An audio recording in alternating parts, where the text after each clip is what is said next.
Hello everybody. Welcome to this exclusive interview organized by Business Connect. I'm Garima Chaklaudar, your host, and today I have the absolute honor and pleasure to interview Master Dr. Vani Kabir, a master with a mission of making spirituality simple and eliminating the fear of God. Master Dr. Vani Kabir works with the knowledge of her home planet Alala. She masters her healings by using special energies that she downloads from higher self of that multiverse. She believes and preaches that God should not be feared but loved because there is no place for fear in love. She speaks against making spirituality hard and complicated because it's not. It only plays by two simple rules: vibrations and frequency. In other words, forgiveness and gratitude. It's all in the subconscious mind, and once the subconscious mind accepts an idea, it executes it. Master Vani, thank you so much for your time today. Thank you for meeting with us. How are you? How's your day going so far? It's wonderful. I woke up magical, beautiful, and spiritual. Spiritual. Master, what is spirituality? We know nothing about spirituality. It is one of the questions that comes to me really often, that what is spirituality? What is the good time to be spiritual? Whether I can embark on a spiritual journey now. But I just have to tell all of you that you were not born as a human. You were a spiritual being who was born as a human, which means that you have been spiritual all this while. Your soul has been incarnated more than hundreds of times, and you're a spiritual person having this human experience for a little bit. And spirituality is your inner compass. So just imagine your soul transcending through all of these galaxies and all these alternative realities, and then coming to Earth School to learn something. So there's an inner compass in each one of us that always points us to the divine source, the divine mind, God, whatever that you would like to call it. So that is the essence of spirituality. Ma'am, how did your journey as a spiritual master begin? It was when I was a child. I had a Gurudwara schooling, and then I started my school from, I think, class 2. And my parents have always been very religious, and they still are. And but I was a bit different from them. And then I think, but the major knock happened when in 2013 I was in London, and I was already facing a lot of turbulence in my marriage, and that was sort of the last thing that we wanted to do together to see if we can work something around. It didn't happen. But we went to London, and I remember, so what I do is every time I travel, I normally put on my shoes and I go for a jog or a run early in the morning, because I think that that way I will be able to connect to the source more, the place more. And it was that one fine morning that I was crossing. It was a beautiful lane, and there was this old lady sitting right on the ground, and she had all this ruin spread across her. And it was a beautiful ruin spread, and it attracted me. And I went down and I sat down with her, and we had a little conversation about it. And she told me that you should do this. And I, in my head and in my mind, I was thinking that why would I learn something Scottish and Scandinavian, and I'm only in London for like 2 weeks or 3 weeks, and this is not something that I want to do. And I just bid her adieu, and then I came and I said, I just started walking towards the other side of it, and then just struck me that let me just ask कि ये किधर से मिलेगा? Maybe I can just carry these rune stones or rune staves with me. And I turned around, and that woman had vanished. It was less than a minute that it took me to turn around and walk towards her, but I couldn't find her ever again. And cut to my divorce next year in 2014. And so I got divorced in August 2014. And as a usual Indian practice, what happens is that, when you are in distress and when you are in all the problems that start coming to you, so your entire family runs towards spiritualists and astrologers and babas and gurus. And that's what we all did also in our family. So each one of us had a different faith in different religion, different gurus. And our dinner time and our lunchtime discussions were that who said what and what is it that we should do to fix this situation, because it was hard, getting Kabir out of that situation, playing the role of a single mom, being a dad, all of that was pretty hard. And on top of that, I had to shut down my companies. I was an entrepreneur and I wasn't getting a job. So money was a big constraint, finances were a bigger constraint. And so there was this one astrologer that I clearly remember I spoke with, and She told me to keep some 60 or 70 liters of Ganga Jal in my house. She told me to buy a bar of chandi and gold preferably, which was, I don't think I could have ever afforded it at that time, but chandi ka bar in my bedroom and things like that. And it made me feel very miserable. When she told me all of that I need to do all this, it made me feel really, really miserable about it. And then I, ran to the Gurudwara, because that's the religion that my parents and I belong to. And I went there and I cried and I cried and I cried. And the only thing that I was saying was that the path to you cannot be this difficult. It is impossible for me to understand that it is so hard to just have your blessing. It is so hard to just have your guidance. And then I started this process with myself, that every time an astrologer or a guru or a pandit used to tell us something, I always used to question it very logically, that what would happen. And I did find a lot of logic also in a lot of people's thought process, but a lot of it was illogical, and a lot of it was based on fear, that if you don't do this, this is going to happen. Like I was told 4 years ago, I'm going to develop something with my kidney, or I was told that I'm going to meet with an accident. I was told that my face is going to get distorted, things like that, which would really, like, even when I think of it today, I do feel scared. But a lot of it is fear-based.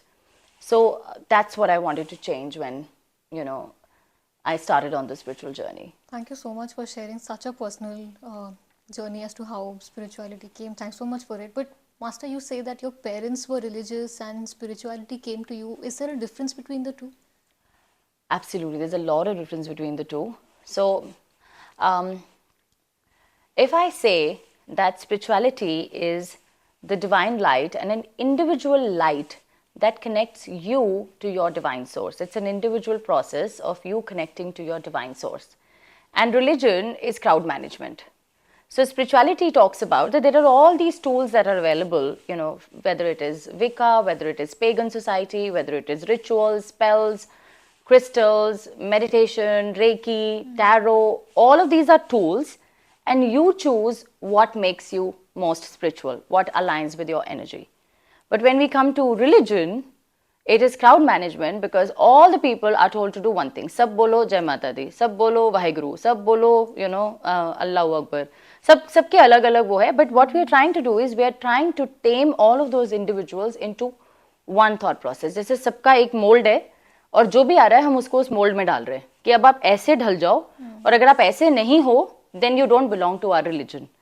But spirituality says that religion has, if you see the graph of spirituality and religion, spirituality has been there all this while, and religion has been there only for thousands of years that are there, but we have been existing even before that. So spirituality and religion has this tug of war. And another example, if I have to give you, is that, so imagine that एक बहुत बड़ा ocean है, there's a big ocean, and then there's a fish bowl, and there's a fish in the fish bowl, and then there's a fish which is outside the fish bowl. So the fish that is in the fish bowl is religion, and the fish that is outside the fish bowl is spirituality. So religion is also talking about that same ocean of wisdom, knowledge, understanding, divine mind, divine source, and spirituality is also talking about the same.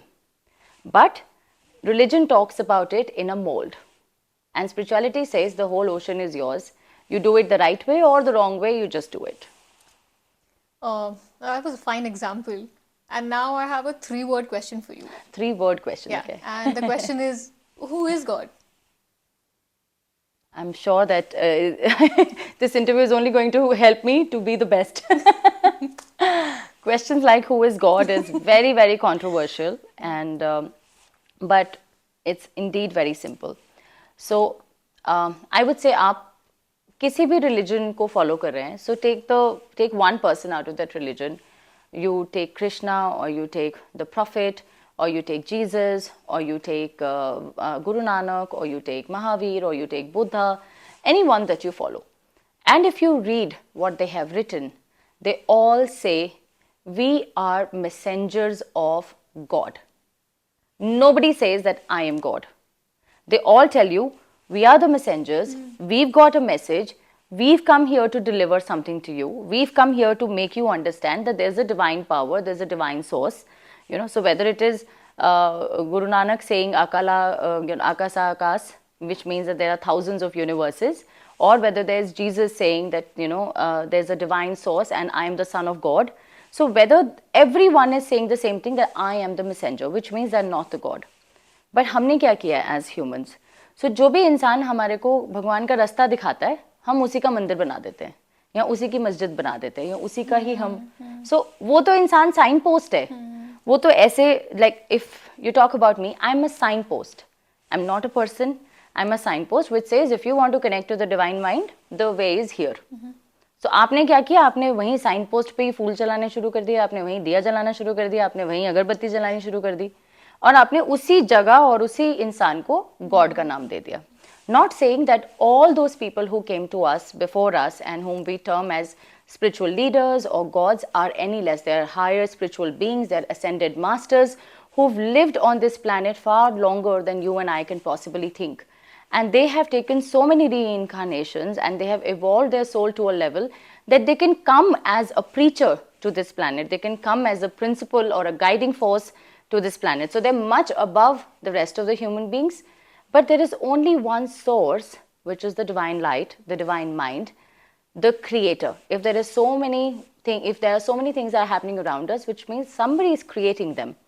But the people who are there in the temple or in the masjid or in the gurudwara are not gods, they're messengers of God. And we should worship them because they're much higher than us, they're much above them than us, and they have a lot more knowledge and understanding than us. So we should respect them for what they have given to us as divine knowledge, divine wisdom to make us better. But when we try to follow them out of fear, that अगर हम कृष्णा के ऊपर ये चद्दर नहीं चढ़ाएंगे तो नहीं होगा, अगर हम साईं बाबा के वहाँ जा रहे हैं तो ये करना पड़ेगा, अगर हम मस्जिद जा रहे हैं तो हरी चद्दर चढ़ानी पड़ेगी. All this is a part of fear and not respect, because there is no one who has ever said that do this. Not a Guru Nanak, not a Jesus. No one ever said कि आप ऐसे नहीं करोगे तो ये नहीं होगा. There are certain things that they said as a part of their religion, as a part of their cult or a practice, that okay, because we belong to this practice, आप turban पहनिए. Because हम Christians हैं तो हम Sunday को church जाएंगे. वो practices हैं, rituals हैं. और rituals अपने आप में बहुत powerful होते हैं. They're very, very powerful. So there's no denial about the ritual. But you don't go to a temple or a mandir or a masjid because you have fear of God. Don't do 40 Tuesdays just because you are scared of doing them, not achieving something in life. Right. Don't do 41 Saturdays because you are fearful of Lord Shani. Correct. So there's a difference in understanding. It's a different perspective to look at God. Ma'am, you being a specialist in intergalactic healing, what is intergalactic healing? Could you explain this word to our viewers and readers over here? I personally have a problem with the word specialist and expert and things like that, because I think we all are experts in a lot of things and then we are dust in a lot of things. Okay. So when it comes to intergalactic healing, we need to understand that there is not one earth. There is not one universe. So there are a lot of multiverses, there are a lot of universes. I'm sure I'm giving this interview somewhere else also. Maybe thoda time pehle ya thoda time baad. So agar thoda time pehle de rahi hu, so I have a higher self. And thoda time baad dungi, so I have a lower self in that particular planet. But there are multiple realities that we live in. And intergalactic healing means you're channeling information from a higher reality than yours. So if I'm sitting here, there's a higher self in another earth school who has probably lived this situation 10 years, 20 years, 5 years before I ventured into this situation. So when I get stuck here, I'm going to connect to my higher self and say that I'm in this situation. What decision is going to be best for me to take and get to the best space?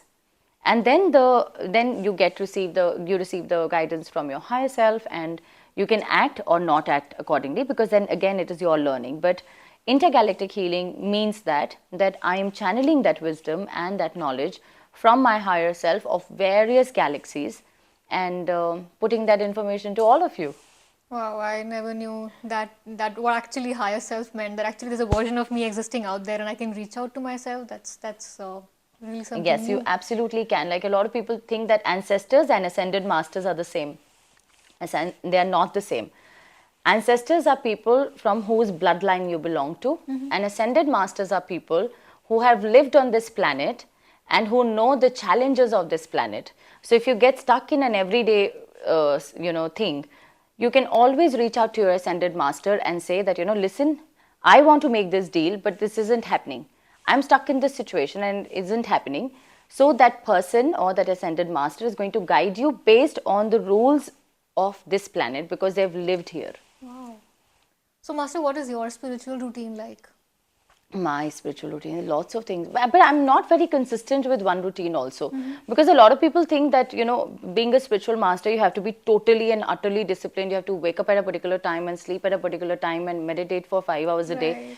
It's absolutely not that. Again, as I said, spirituality is an individual process. So I wake up early morning around 6:30, and then I give myself 15 minutes to just plan my day. There's one practice that I do, it's called scripting, and scripting means that I'm either writing my day in a journal, how I want my day to be, or I'm memorizing my day in my mind.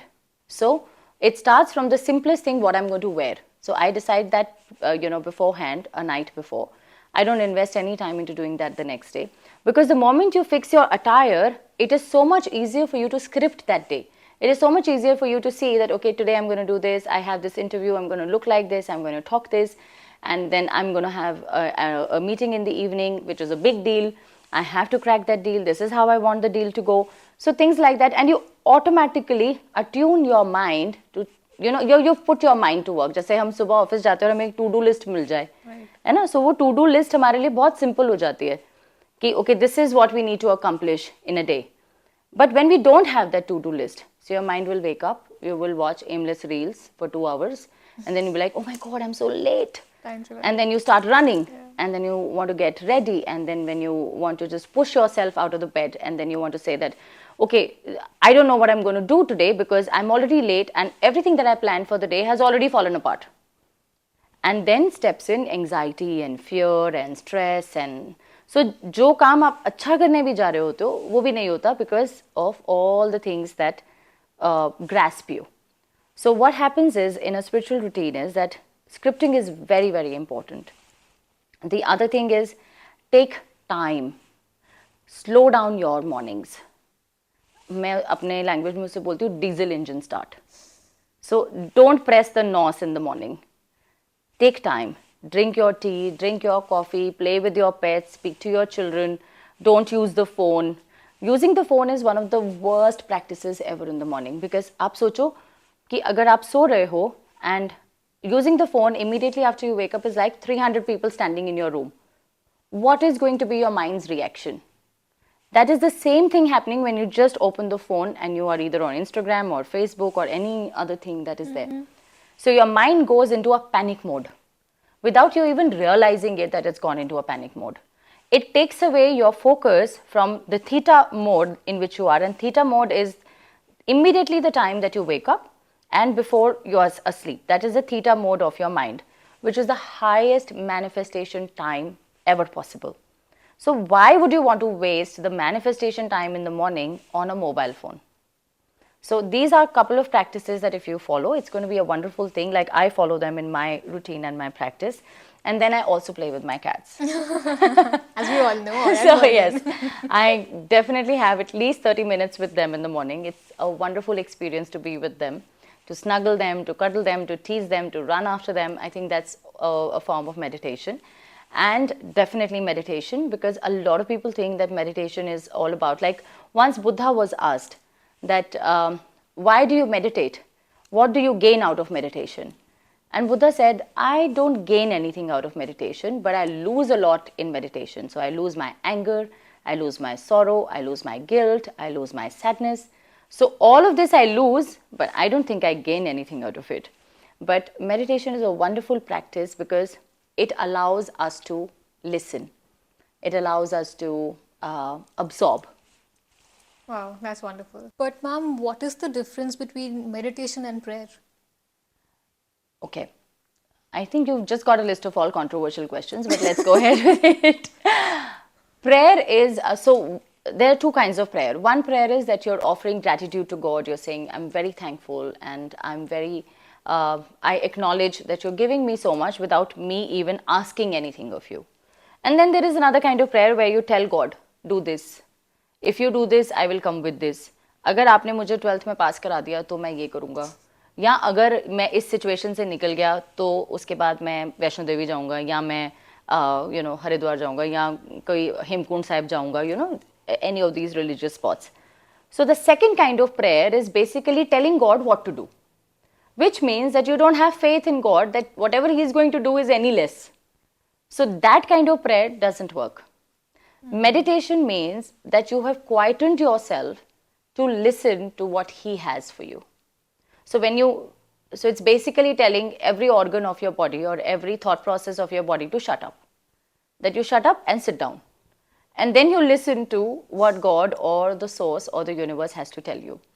So prayer always should be in gratitude of receiving things, and meditation should be the time where you listen to what God has to tell you. Perfect. So we all know that you're a single mom, and you always quote that the relationship with Kabir is spiritual, your son is spiritual. Yes. Why do you say so? I think it's because of my connect with him, and it's a very unique and a very deep bond that Kabir and I shared. And when I got divorced, Kabir was all of 5, and the journey was very, very tough because I'd lost my companies, I'd lost my home, I'd lost a lot of respect and I lost a lot of friends, and it was like a very lonely, cumbersome journey. And on top of that, I had this very big responsibility of Kabir on me, and even at that time, even my parents were pretty angry with me for some time, but then it got better. And as far as my bond with Kabir on a spiritual level is concerned, because जब 8 साल पहले divorce हुआ था, तब they said कि आप अपना नाम change करो, you have to forgive, you have to let go of the name, your married name. And वो एक option था कि ऐसा कर सकते हैं. And I remember I was talking to my mom on the phone, and my mom said कि you come back to the maternal name. But my father was not talking to me at that time. So I said, no, I'm not doing that. Because पापा तो बात ही नहीं कर रहे हैं और मुझे तो ये नाम लेना ही नहीं है, इसी से तो भाग के मैंने शादी करी थी. So and Kabir was coloring, वो अपना कुछ बना रहा था, और उससे बहुत प्यार से मुझे बोला कि मम्मा आप मेरा नाम ले लो. And the moment he said that कि आप मेरा नाम ले लो, मुझे instantly एक चीज़ realize हुई that ये एक relationship है मेरी life का जो कभी नहीं बदलेगा. This is never going to change. And that was the birth of Vani Kabir, and Kabir uses Kabir Vani. So both of us are complete in ourselves and completely complete with each other, just the way any spiritual relationship should be. And thank God for this relationship that now we have Master Vani Kabir with us. Any message to the single moms out there? Yes, I do get a lot of messages from single mothers also, and there's one thing that I want to tell. In fact, 2 things that I want to share with all the single mothers is, do not blame your ex. One of the most important things. The reason being that जब आप किसी को blame करते हो तो उसका क्या मतलब है? उसका मतलब ये है कि एक इंसान अपने सर पे कचरे का टोकरा उठा के चल रहा था, आपने उसको रोका, आपने वो कचरे का टोकरा उठा के अपने सर पे रख लिया और आप अपने घर आ गए. So there's nothing great about it. So when you blame another person, you're telling the universe that this experience that happened to me was not good. But if that experience didn't happen to you, you're not going to reach the next level where you are supposed to be. And the second thing that I want to tell them is, love yourself first. You should be your priority. Your child is secondary to you. Your partner is third to you. Your parents are fourth to you. जब हम astral body study करते हैं ना, तो हमें ये सिखाया जाता है, कौन सबसे पहले आता है? मैं. और अगर मैं नहीं है तो बाकी कुछ नहीं है. Because you cannot pour from an empty cup. You cannot give love to another person who, if you don't have it with you. So I'm going to give you an example, Garima, which is that if I come to you and I say, Garima, can you give me an olive green shirt? And you'll say, Master Vani, I don't have an olive green shirt. And then I'll say कि गरिमा पुरानी दे दे, फटी हुई दे दे, olive green shirt दे दे. He'll say master वानी मेरे पास है ही नहीं.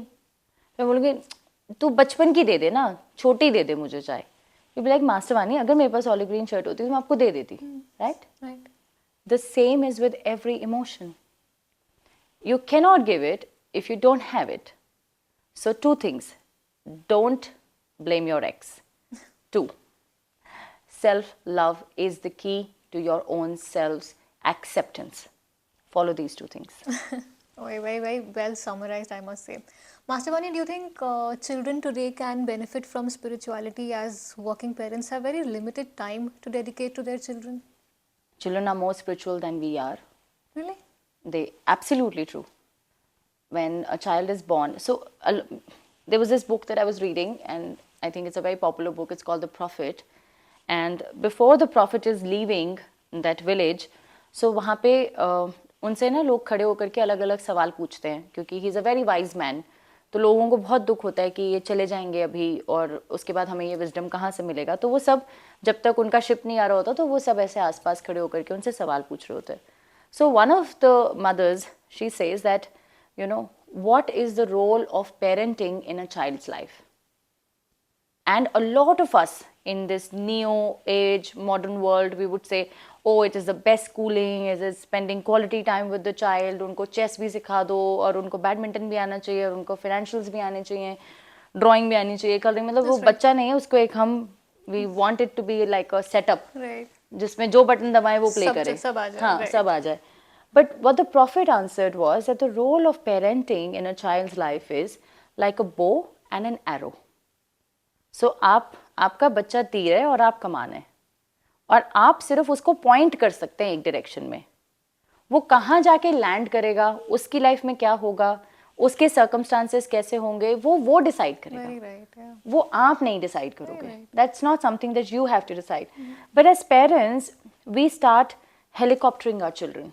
True. So there's a lot of helicopter parenting that is happening these days, that they want to monitor every move. They want, like, I don't blame the parents because the world is also, you know, digressing into so many different things and so many bad things are happening to people and children especially these days. But all I want to tell them is that the moment you have a spiritual relationship with your child, the understanding is going to be very different. And even when you don't speak a word to each other, and even if you don't spend too much time with each other, build on that connection. With my kind of schedule and my kind of things, I spend 30 minutes with Kabir a day.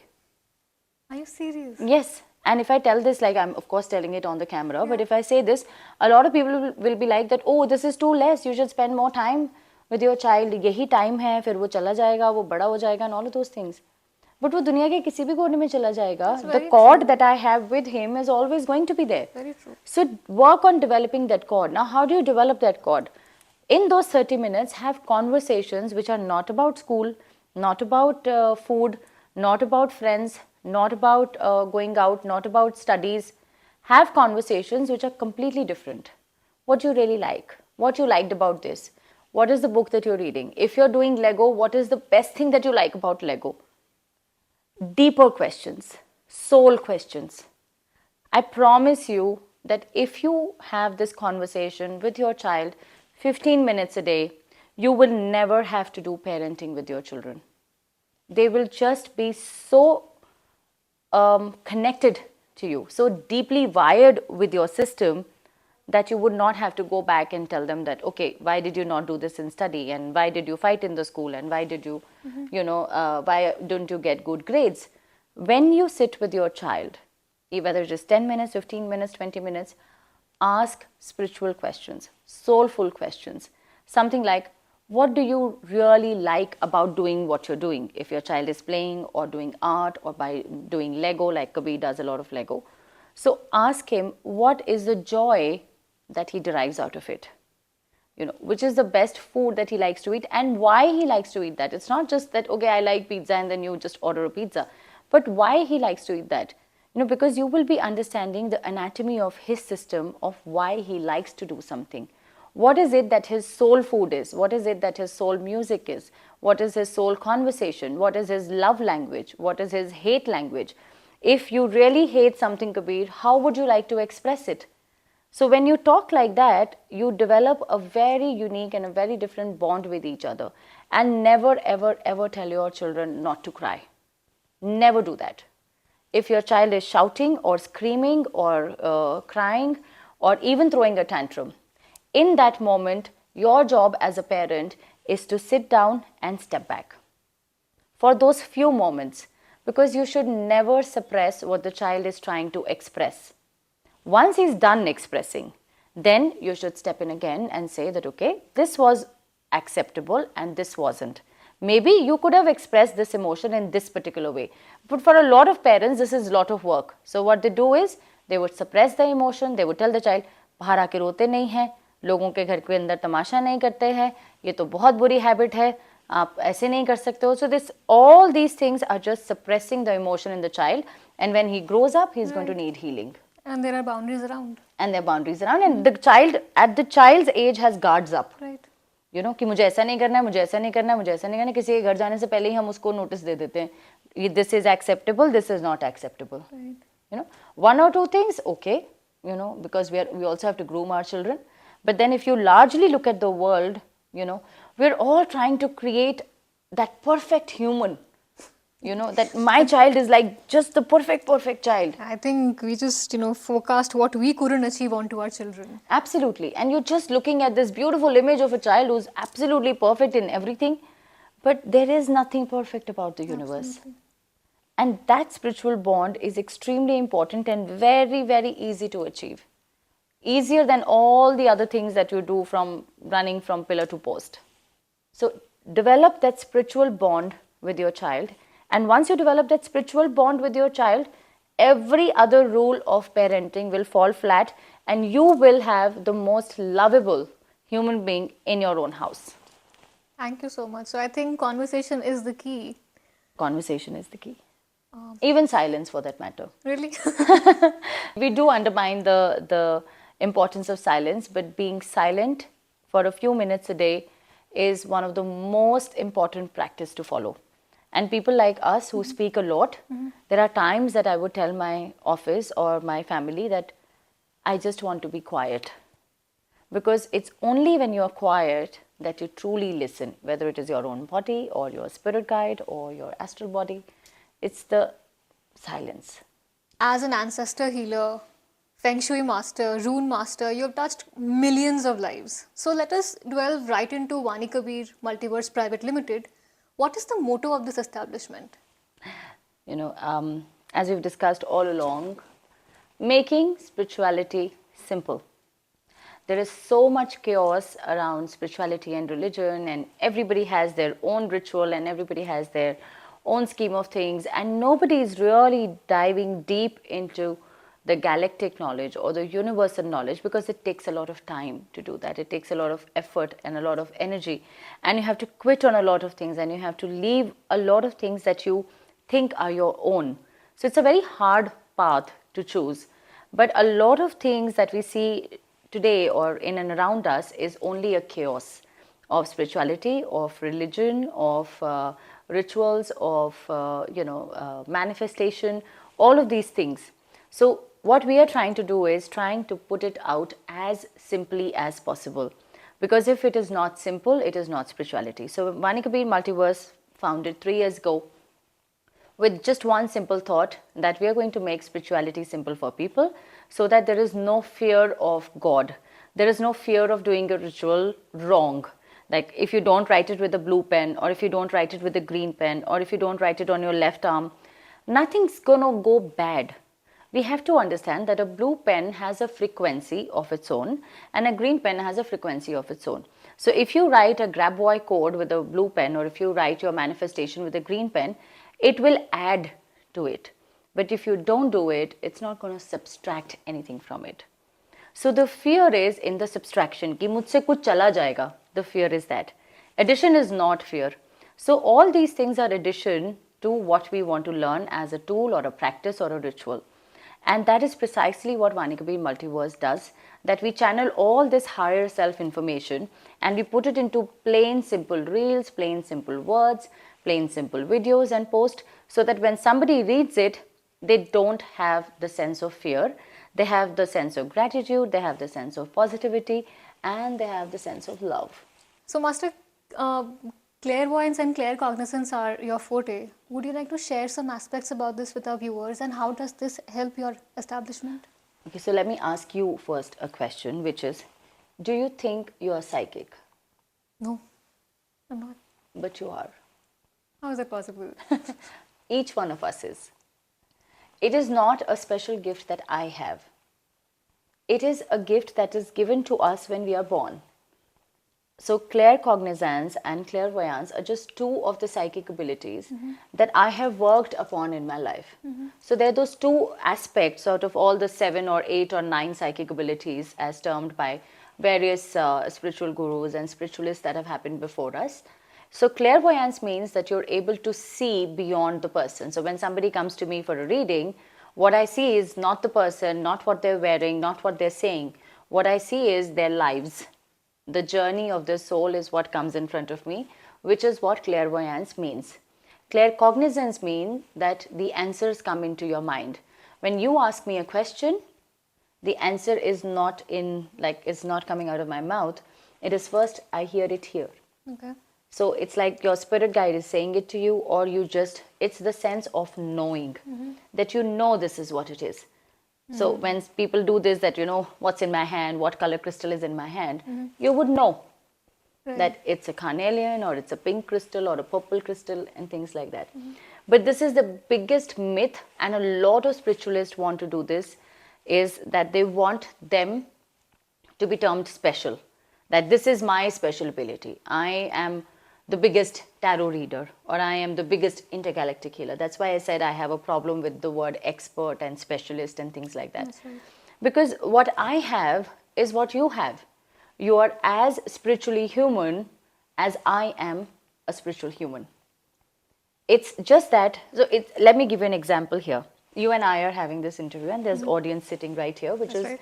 in the dark, Okay. right? And after the interview gets over, हम light on कर देते हैं, और जब हम light on कर देते हैं तो हमारे सामने जितने लोग बैठे हैं वो हमें दिखाई देने लग जाते हैं. Right. बट वो लोग हमेशा से वहीं थे, That's right. right? They didn't go anywhere, or they didn't suddenly appear from anywhere. They were always there. So understanding spirituality and awakening your spiritual gifts or your psychic abilities is just switching on that light, and you will realize that ये तो है ही, ये हमेशा से था. But from there your journey will begin of understanding your psychic ability, working with it.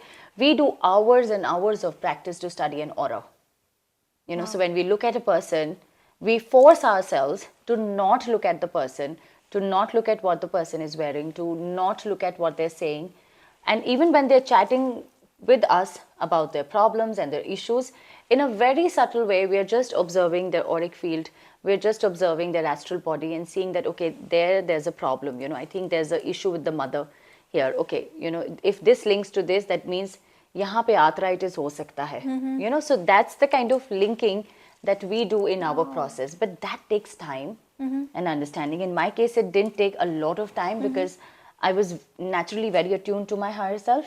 But if somebody wants to begin that practice, as in like from this life itself, just a little bit of effort and you'll be there.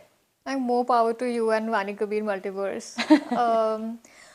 What is your take on women participation in entrepreneurial space? In the energy world, there's no man and woman. Wow, no gender. No gender. There's no gender in the energy world. It's just as simple as a spiritual being. When we meet our spirit guides, when I do a reading, meet your spirit guide, that spirit guide is basically a light being. So you don't get to know whether he's a he or a she, it's just a spirit guide. As far as this world is concerned about women's participation in business, I think it is one of the most brilliant things to happen, because our entire universe is about the divine masculine and the divine feminine. So for a very long period of our lives, the divine masculine has been playing up a role and the divine feminine has been playing up a role.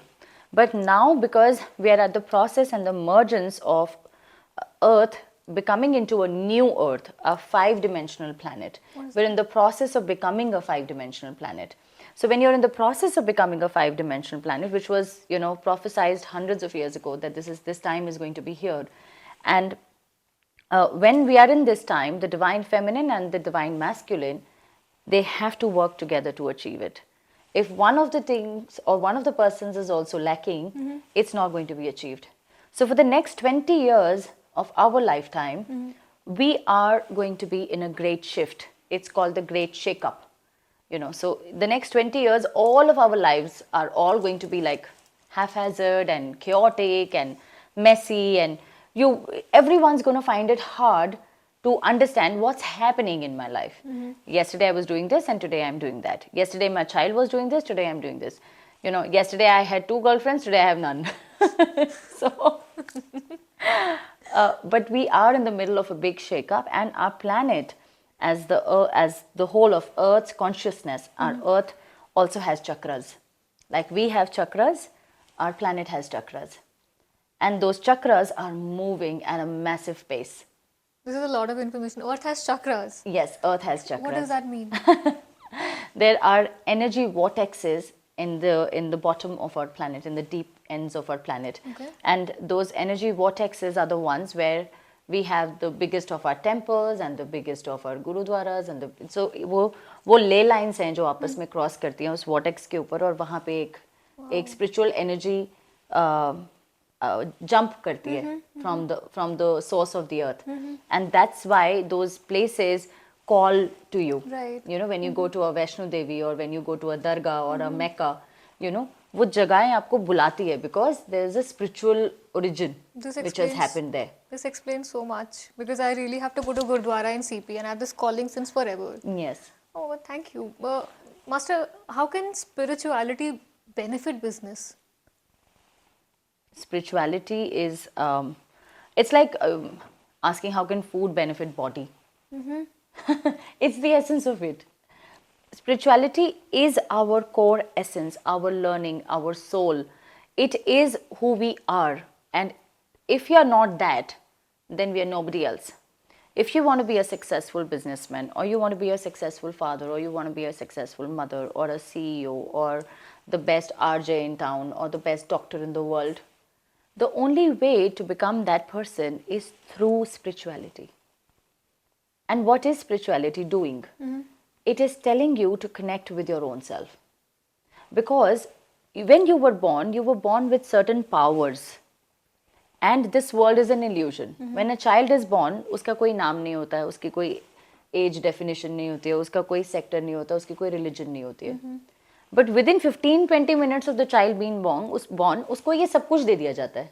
True. Right? So the child now has a name and has a religion and has a sector and everything else. So what happens is that all the powers that you were born with, they start turning into illusion. So you are basically educated out of your own power. Right. Spirituality tells you, don't be. Connect with that power. And when you connect with that power, your meetings will go well. Wealth will not become a problem. Health will not become a problem. Issues will become minimal. Your body is attuned and naturally inclined, and not with spirituality like this. When we take birth here, हम इसे break कर देते हैं. And the entire life, it is a jingle jangle between, okay, I'm more spiritual, no, I'm more working, I need money, no, I need solace, I need peace, no, I need chaos. So all this life we are doing this, and the end goal is this only. So when you talk about business, that okay, I want to achieve something in my life, how do you entwine spirituality with it? Do a practice. Make a routine. That okay, these are the 3 things that I want to follow out of being a spiritual person. Like there are times when I get really stuck in taking a decision that मुझे ये करना चाहिए, ये करना चाहिए. So I have these deck of cards, and I would just pull out a card for myself, and I tell the divine, send me a message. And I'll pull out a card, and inevitably it will be the answer to what I'm looking for. How else will the universe speak to you? It will speak to you through signs, through clouds, through music, through numbers. When you see a 1111 or a 555, the universe is talking to you. When you listen to a song and there are just a few lines that resonate so well with you, the universe is speaking to you. On social media, when you look at a quote and you reread it and you save it, The universe is speaking to you. The universe is too intelligent for accidents to happen. Right. So use the power of the universe in your business. You want to achieve a 5 billion target? Great. Money is energy. You can achieve it. But if you are not yourself, अगर आप घर आके अपने आप को doubt कर रहे हो, or you want to earn that money through cheating somebody else, or else you are collecting bad karma of the people around you. If you're doing any of those things, then the frequency of the universe is not going to hit you because your vibration is so low. Okay. Right? For example, we've played Mario in our life. True. Right? So हमने सबने Mario के लिए वहाँ पे एक Mario होता है, वो ऐसे जाता है और jump करता है तो उसको ऊपर से mushroom मिलता है. Right? Now that jump is the high vibration. Okay. So you're working here, but you want that. If you want that, you're going to make that jump. So there's belief and action. There's belief in action. A lot of people think that manifesting is only about thinking in your mind. Oh, I'm going to close my eyes and I'm just going to think that, okay, I want this. No. Manifesting, and a lot of people think that it is, thinking and action. Okay, now that I've thought that I want this, let me go to office and just make a presentation about it. Okay. It's not that. Okay. It's a 3-step process. So it's thinking, emotion, and action. So you first think about what you want. And then how do you add emotion to it? Is by visualizing. I want a new house, for example. I will close my eyes, I'll visualize the house and I'll be like, okay, when I walk towards that wall, I'm going to put a roomy painting there. Okay, if I walk towards that room, I'm going to do this. Start living it already. Because the only thing that your mind doesn't know is the difference between past, present and future. It's not a linear line. All of your past and all of your present and all of your future is happening simultaneously. And you can gain from each one of them. So when you visualize something, your emotion gets attached to it. And it raises the frequency and the vibration of the thing that you want. And when that increases, your action becomes all the more powerful. Then you are like, okay, I want it. I want to do it. There's no space of doubt. And when you tell the universe that I don't doubt it, the universe will say, yes. Right. So I think a large aspect of us even believing in it, writing it down, doing it, but this emotion ingredient is always missing. Always missing. And we just don't probably... I think 2 things that are missing is repetition and emotion. But you all have to understand, repetition builds belief. Affirmation. When you say something over and over and over again, you will believe it. None of us have seen God, right? We've not seen Guru Nanak, or we've not seen Jesus in our life, or we've not seen Allah in our life. There were other people who've seen them, right? But they have told this so many number of times to us. And we have pictures, and we have ideas, and we have ideologies. And the result of it is that we believe in it. It is our core belief. If I'm born into a Sardar family or a Sikh family, I naturally believe into it. If I'm born as a Hindu, I would naturally believe into it. If I'm born as a Sikh or a Christian, I'll naturally believe into it. So it's a belief system. And how did that come into play? Repetition. We were repeatedly told their stories, their life, their journey, and hence this is a belief.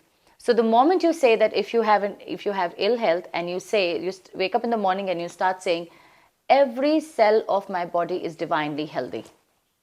And you just continue to affirm it every time you have an ache or a pain.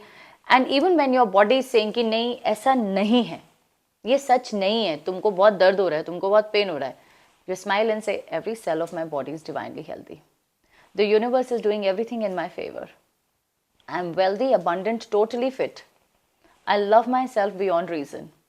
When you say these things from the core, your subconscious is going to start rewiring itself. And it's going to believe that, oh, if you're saying this, this may be true. And maybe I'm thinking wrong. So let me just bridge the gap. Right. So, ma'am, now that we have covered a large aspect of wealth, let's talk about health. Our modern corporate lifestyle has invited a plethora of diseases like fear, anxiety, depression. We carry it every day. Yeah. What do you advise to this generation who's working so hard? My advice would be your aim is not to get rid of them. And most of the people are just wanting to get rid of them. I don't want to have fear. मेरे बस ये anxiety चली जाए, मेरा ये जो घुटने का दर्द है ना ये ठीक हो जाए.